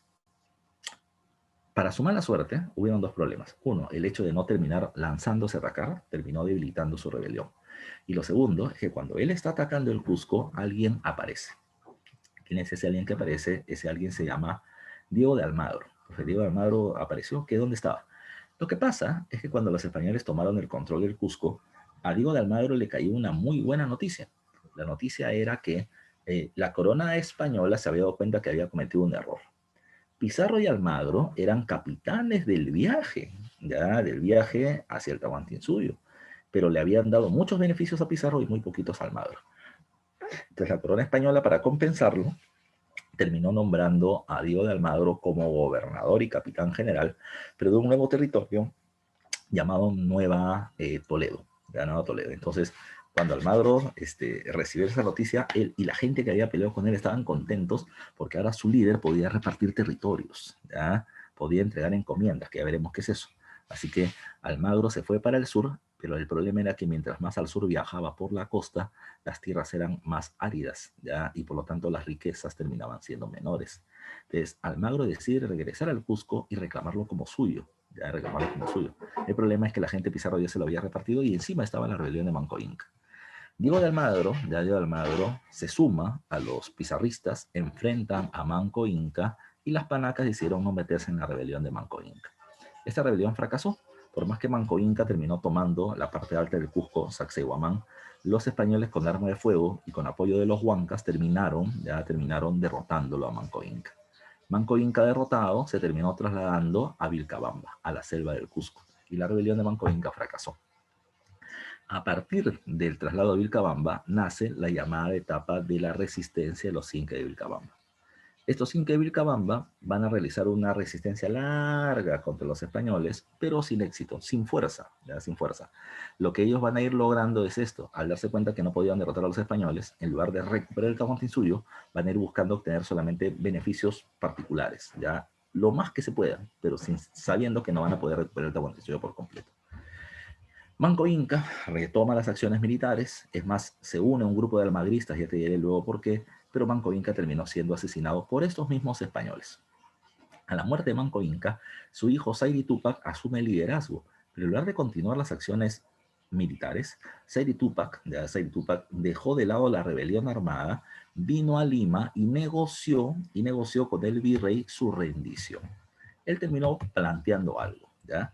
Los españoles en esa época estaban en algo llamado como la guerra civil y estaban peleando por encomiendas, por obtener el control de pueblos indígenas y las tierras en donde ellos vivían. Entonces, Sairi Tupac entendió que si lo que estaban peleándose los españoles eran por tierras fértiles, entonces Sairi Tupac dijo: mira, yo me rindo, decido no pelear, reconozco al rey de España como rey de esos territorios y me pongo como su súbdito, pero siempre y cuando a mí me den algo. Si ustedes se pelean por encomiendas, yo quiero una encomienda, yo quiero la encomienda del Yucay, de las tierras más fértiles de todo el Tahuantinsuyo. Y el gobierno virreinal dijo: toma, papi, llévatela, ya llévatela, con tal de que ya no sigas rebelándote. Así que Sairi Tupac decidió no continuar la rebelión tomando esta medida por recibir territorios.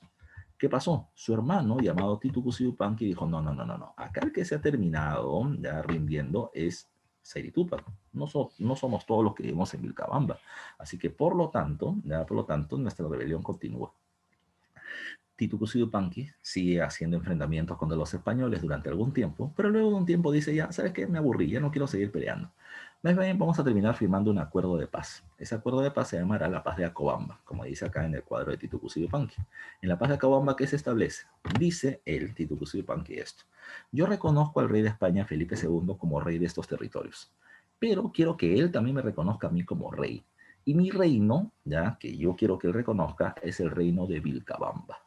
La corona española se puso a evaluar: a ver, Si yo le doy Vilcabamba, una parte de la selva del Cusco pequeñita, ya pequeñita, a Tito Cusi Yupanqui, se acaban los conflictos en la región, dale la zona de Vilcabamba y que no moleste. Pero a cambio le pidieron otra cosa más, otra cosa más. Yo te conozco como Inca o como rey de Vilcabamba, pero tú permite que en este pueblo haya evangelización, la gente se convierta al cristianismo. Y Tito Cusi Yupanqui aceptó. Pasaron muchos años, entró la orden de los agustinos, ya la gente se hizo cristiana, pero muchos años después Titu Yupanqui cae enfermo.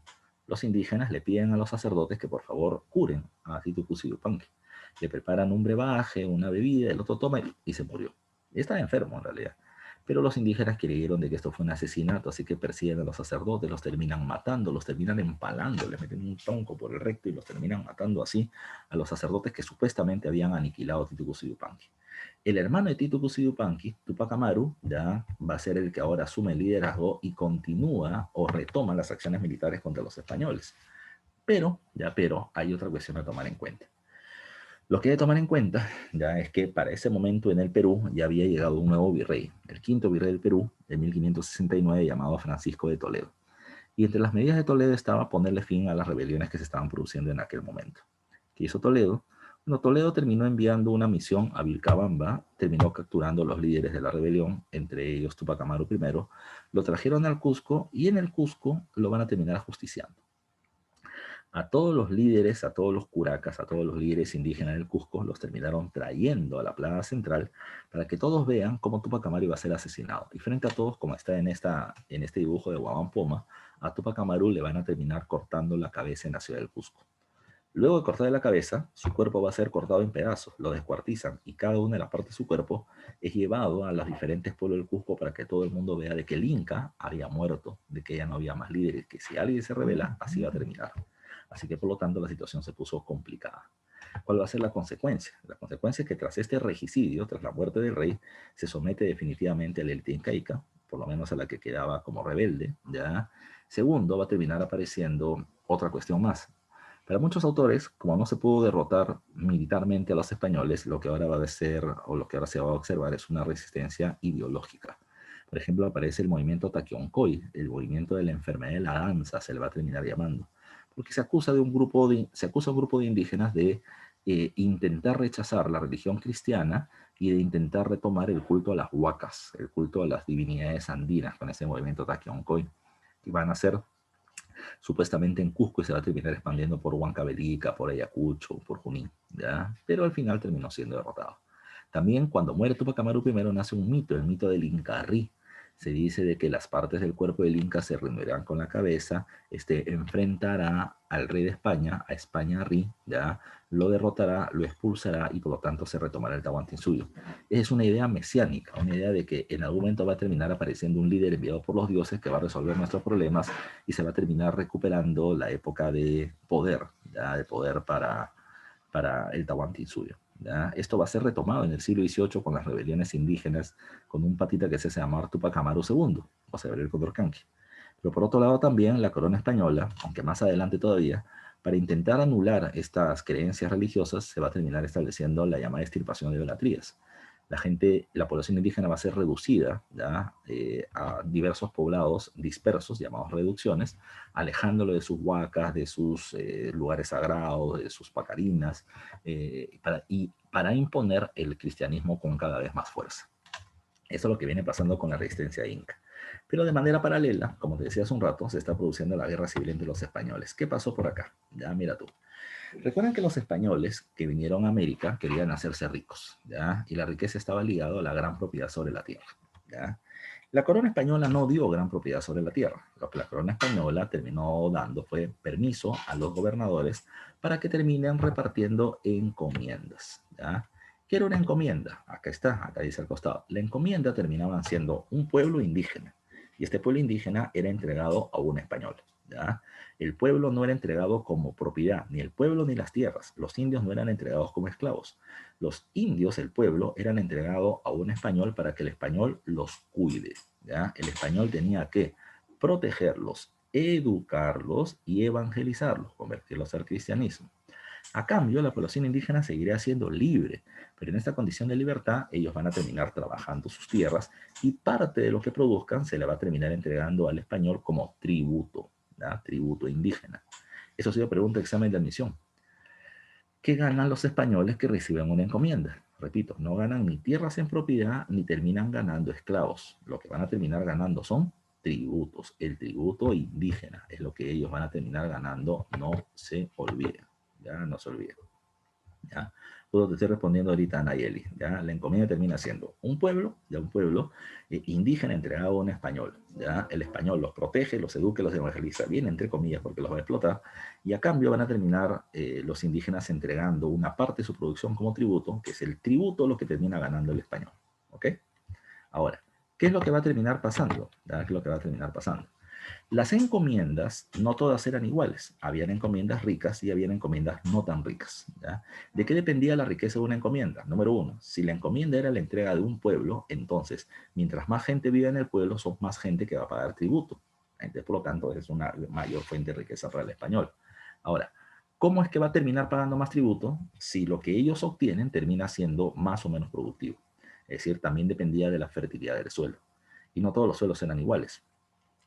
Los suelos de la costa norte del Perú ya eran muy fértiles y los suelos, mientras más al sur te ibas, eran menos cultivables, menos fértiles, por lo tanto. De las ricas encomiendas eran las del norte y no las del sur. ¿Quiénes tenían encomiendas al norte? La gente Pizarro, porque ahí está la Nueva Castilla, ¿ya? Y quienes tenían encomiendas menos ricas, los del sur, que eran la gente de Diego de Almagro en Nueva Toledo. Ese es ahí donde se producen los conflictos. Los conflictos van a estar en 3 episodios. La primera es la Guerra de los Conquistadores. La primera guerra es una pelea directa entre Pizarro y Almagro. Los dos consideraban que el Cusco estaba dentro de su gobernación, Nueva Castilla para Pizarro, Nueva Toledo para Almagro. Entonces, ellos se peleaban, ellos directamente, por el control del Cusco y las riquezas y el suelo fértil del territorio. Pero recuerden que esta no es una pelea para o sin polo entre Pizarro y Almagro. Están los Pizarro lovers y los Almagro lovers, pizarristas y almagristas. Y ellos van a terminar peleando por sus jefes por una cuestión simple, no porque crean que Pizarro o Almagro van a terminar dando la felicidad en el mundo, sino por otra cuestión más importante. La gente Pizarro pelea por Pizarro, ¿por qué? Porque si Pizarro gana, ya yo mantengo las ricas encomiendas que tengo en el norte. La gente de Almagro pelea por Almagro, ¿por qué? Porque si Almagro le pega a Pizarro, se convierte en gobernador de Nueva Castilla, vota a los pizarristas y estas encomiendas se le da a la gente de Almagro. Entonces, recuerden, los líderes se pelean por Cusco y los seguidores se terminan peleando por el control de las mejores encomiendas, la del norte. No se olviden de eso. Esa es la causa de todas las guerras, el control de las encomiendas. ¿Qué pasó? Esta guerra va a tener diferentes momentos. Número uno, Almagro, después de derrotar a Manco Inca, toma el control del Cusco,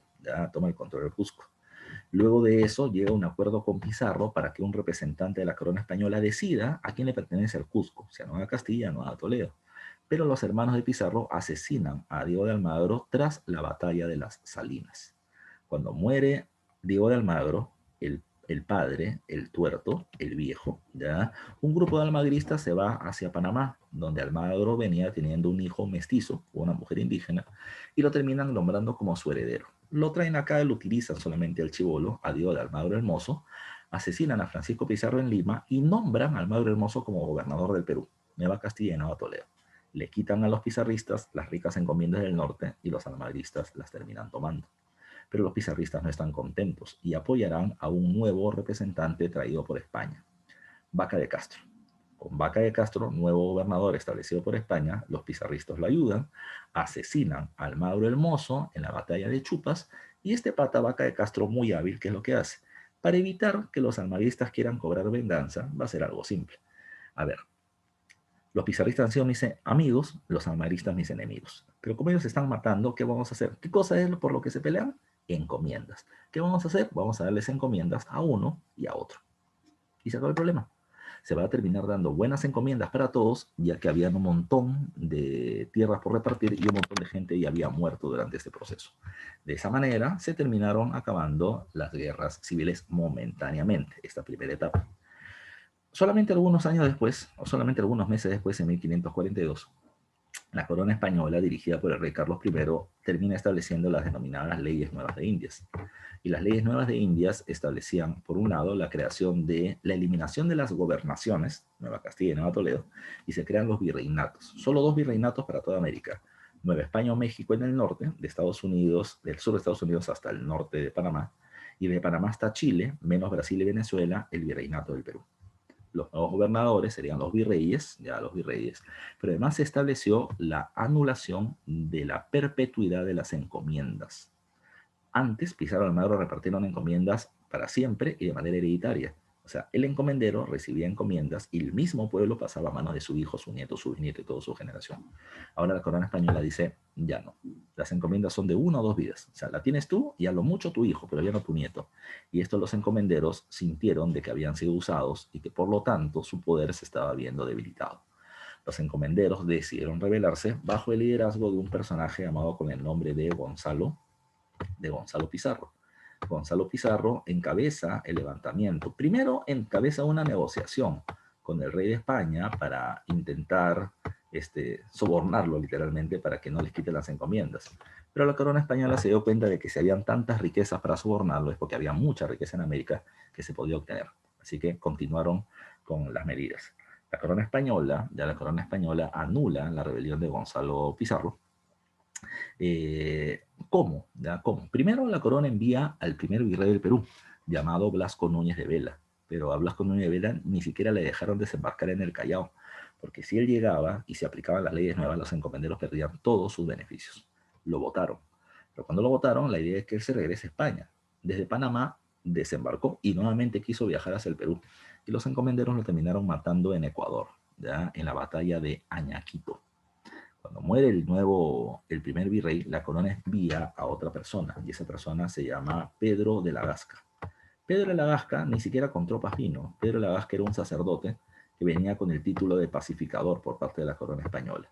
La Gasca terminó llegando al Perú y terminó planteando una idea bien simple. Número uno, vengo en nombre del rey de España y todos aquellos encomenderos que se hayan rebelado, yo le ofrezco 3 cosas, decía la Gasca. Como sacerdote les ofrezco el perdón de Dios, porque si ustedes se han rebelado contra el rey, entonces Dios los va a terminar castigando cuando vayan ante él. Segundo, les ofrezco el perdón del rey. Si ustedes se pasan a mi bando, el rey va a olvidarse de la rebelión que ustedes han realizado. Y tercero, les ofrezco encomiendas por más tiempo, ya no por 2 vidas, sino por 3, 4 o 5. Muchos encomenderos, al darse cuenta de que podían perderlo todo o podían obtener encomiendas por un poco más de tiempo, por lo que la Gasca decía, decidieron sumarse a él. La Gasca va a terminar encabezando la lucha contra Gonzalo Pizarro y los encomenderos rebeldes que hasta independencia de España habían terminado planteando. Se les llama separatistas. ¿Qué pasó? Gonzalo terminó siendo asesinado en una batalla llamada con el nombre de la batalla de Jaquijahuana. Y con la batalla de Jaquijahuana se puso fin a esta rebelión. Pedro de la Gasca, que ha vencido, le va a terminar diciendo a la gente que estuvo con él que él iba a terminar haciendo un nuevo reparto de las encomiendas, ¿ya? El problema es que él había terminado pensando de que solamente iban a ser 200 encomiendas que él tenía que repartir, pero a la reunión llamada con el nombre de reparto de Huaynarima, terminaron llegando más de 1000 personas que reclamaban encomiendas. Entonces, lo que hizo Pedro de la Gasca terminó siendo hacer el llamado reparto de Huaynarima, donde benefició a un poco más de 200 encomenderos, pero no a los 1000 que estaban pidiendo encomiendas. Es por eso que se habla de los insatisfechos. Gente que, uno, o habían perdido sus encomiendas y su mano de obra indígena, o no habían recibido nuevas encomiendas. Y por eso es que se terminaron rebelando, dirigidos por un personaje llamado con el nombre de Pedro Hernández de Girón, Francisco Hernández de Girón. Con estos encomenderos insatisfechos se produce esta nueva y última guerra, pero va a terminar siendo derrotada en una batalla llamada con el nombre de la batalla de Pucará. ¿Ya? En la batalla de Pucará, Hernández de Girón va a terminar siendo derrotado y con esto se va a terminar afirmando ya el dominio español colonial. Y con eso se pone fin a esto. Y se va a terminar, a partir de eso, estableciendo recién el gobierno virreinal. Por más que ya hayan existido virreyes, todavía era un gobierno muy inestable. A partir de la derrota de los insatisfechos, es que la cosa recién va a comenzar a andar bien. Y más sobre todo con otro virrey, que es el virrey Toledo, pero eso lo tenemos que ver la próxima clase de Historia del Perú. Vamos con tus claves, ¿ya? Que acá te estoy poniendo muchas preguntitas, ¿ya? A ver, vamos a ver la pregunta número 1, dice. La invasión española sobre el territorio americano se encuentra relacionado a... ¿ya? La invasión española sobre el territorio americano se encuentra relacionado a... A ver.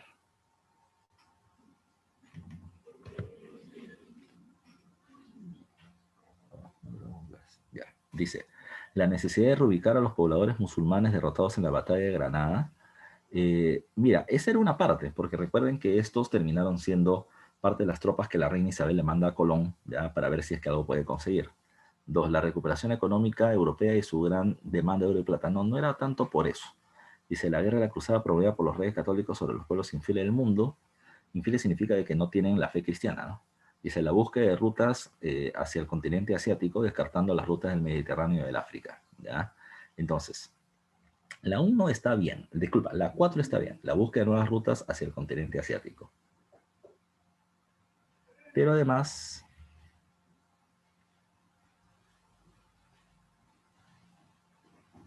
allá, la recuperación económica, claro, ya recuerden que en el siglo XIV se había producido la peste negra, así que sí, había una gran cantidad de demanda de oro y plata para la actividad comercial, que ese recurso no terminaba siendo abundante en Europa, así que la mejor clave es la 2 y la 4, estaba leyendo mal, la 2 y la 4, la pregunta, la clave es la clave B.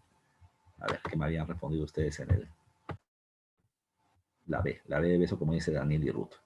Pregunta número 2, dice, la primera división de tierra firme fue establecida por la corona española en Centroamérica, mediante la capitulación de Burgos, mientras que con la capitulación de Santa Fe, en 1492, que se estableció la autorización de la corona española a Cristóbal Colón para terminar llegando a las Indias, ¿ya? Así que es la clave D, el permiso para iniciar un viaje al occidente, ya hacia la India. Eso es lo que se tenía que descubrir. Eso no era para descubrir América, no se conocía América.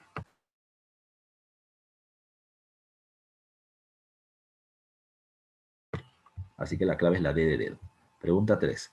Fray Antonio de Montesino pronunció un sermón que se convertiría en una de las primeras y más radicales denuncias del abuso de la conquista. Dice, denuncio de las execrables crueldades contra los nativos, tratando como animales y sin compasión ni blandura y sin piedad ni misericordia, como consecuencia de esta denuncia que pasó. Como consecuencia del abuso que iban teniendo los encomenderos sobre los indígenas, la corona española va a terminar dando las leyes nuevas de Indias de 1542, donde se establecía que los indios terminaban teniendo alma y eran humanos, y eran súbditos del rey, y por lo tanto el rey los terminaba protegiendo mediante el poder judicial que era la Real Audiencia. Así que la clave termina siendo la A de avión. Pregunta número 4 dice, ¿qué impacto generó en Europa la llegada de las monedas de oro y plata? Bueno, no fue tan bueno, se terminó generando la llamada revolución de los precios, ¿ya? Profesor, ¿por qué? Porque como la plata y el oro era escaso, cuando entró un montón de plata del territorio americano, ¿qué pasó? El precio de la plata bajó, pero el precio de los alimentos termina subiendo y eso termina generando una afección económica sobre todo los sectores populares. Entonces se produce el incremento de precio de los productos de primera necesidad.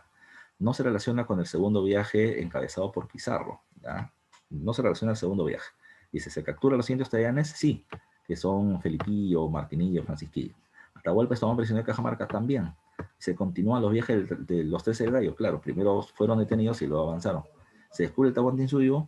Ah, disculpa, acá la clave es la B. ¿Por qué? Porque Atahualpa es capturado en el tercer viaje, no en el segundo. ¿Ya? Se conoce el Tahuantinsuyo, pero todavía no se le conoce a él. Se descubre el Tahuantinsuyo, ¿verdad? Porque van a llegar a los Tumpis, conocen Chan Chan y todo lo demás. Entonces la 5, la clave es la B de besito. Pregunta 6. Marca la opción correcta que corresponde a los viajes realizados por Pizarro. En el segundo viaje se capturó a 3 indios tayanes en la costa de Tumbes, ¿verdad? El incidente de la isla del Gallo se desarrolló en el tercer viaje, falso, eso se desarrolla en el segundo, ¿ya? Dice, Hernando de Luque fue el representante del clero obligatorio en los viajes de conquista y tercer viaje, verdadero también. Es la 1 y la 3, clave C de casa.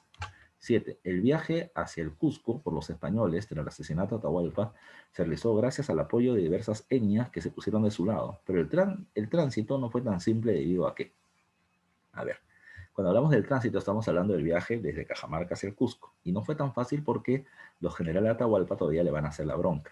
Entonces la clave es la C, la oposición encabezada por los generales de Atahualpa. 8. En muchas de las crónicas, los españoles intentan ocultar el apoyo de la población nativa para vencer a los incas, y ello con argumentos como, bueno, ellos van a decir que en lugar de haber tenido el apoyo de los huancas o de otros pueblos, sino que en plenas batallas aparecía el apóstol Santiago Mataindios o la Virgen María que terminaba cubriendo de neblina el territorio para que los españoles pudieran huir sin ser asesinados. Entonces terminaban hablando de cuestiones religiosas. ¿ya? Ellos terminan hablando del apoyo de los santos y las vírgenes, ya, en las batallas. Clave de dedo. 9. Al no lograr la liberación de Atahualpa en Cajamarca, sus generales tuvieron como objetivo, su objetivo terminaba siendo, dice, frenar el apoyo de las etnias indígenas a los invasores, ¿verdad? Consolidar la región andina, ya no. Ya, dice, evitar la llegada de los españoles y sus aliados al Cusco, ese era el objetivo. Dice, destruir todas las colcas del imperio. Las colcas eran los almacenes, no se olvide. La idea no era destruir todas, pero sí destruir varias, ya que estén en el camino y que los españoles pudieran seguir utilizando. Pero no todas, ya esa palabra todas anula la alternativa. Así que la clave termina siendo la 1 y la 3. Clave B de bandera. Pregunta 10. Al príncipe Tupac Amaru, ya otro de los vástagos de Manco Inca, le tocó empuñar el cetro imperial a comienzo de 1571. Rodeó al general Hualpa Yupanqui y otros dirigentes militares que se habían opuesto a la política aperturista del antecesor.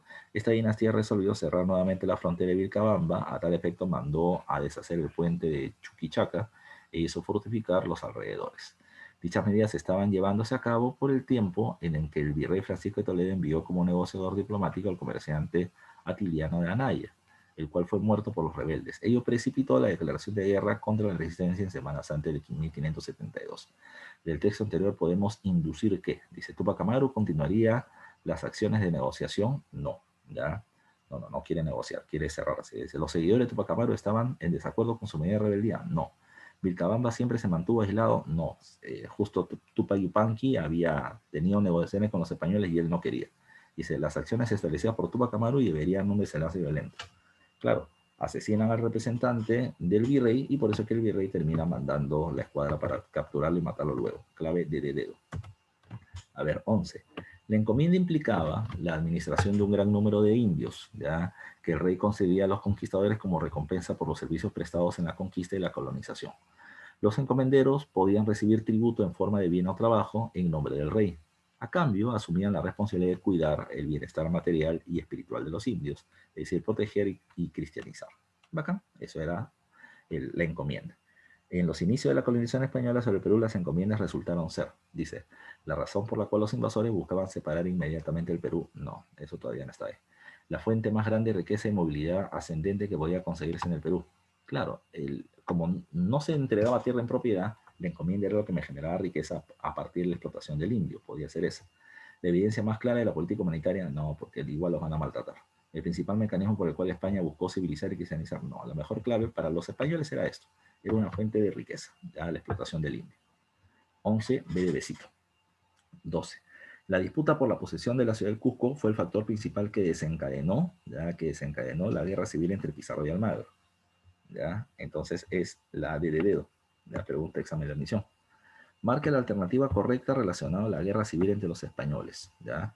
La alternativa correcta debe ser esta, ¿no? En las tres guerras civiles el control o el problema era el tema del control de las encomiendas. Entonces dice acá, los pizarristas se enfrentaron a Diego de Almagro, ¿ya? Y sus huestes por el control de las ricas encomiendas de Nueva Toledo. No, la idea era tomar el control de las de Nueva Castilla, del norte. Pero la Gasca fue el enviado español para poner fin a las intenciones separatistas de los encomenderos rebeldes, sí, y los derrota en Jaquijahuana. Francisco Hernández de Girón encabezó la guerra de los grandes encomenderos contra la disposición de la corona en 1542, no, de los grandes encomenderos no, de los encomenderos débiles que no habían recibido encomiendas en el reparto de Huaynarima, de los insatisfechos. Y CD, las leyes nuevas de Indias eliminaban la perpetuidad de las encomiendas, pero la reemplazaban con propiedad inmediata sobre las tierras. Inmediata no, ya inmediata no, eso todavía va a aparecer en el transcurrir del tiempo.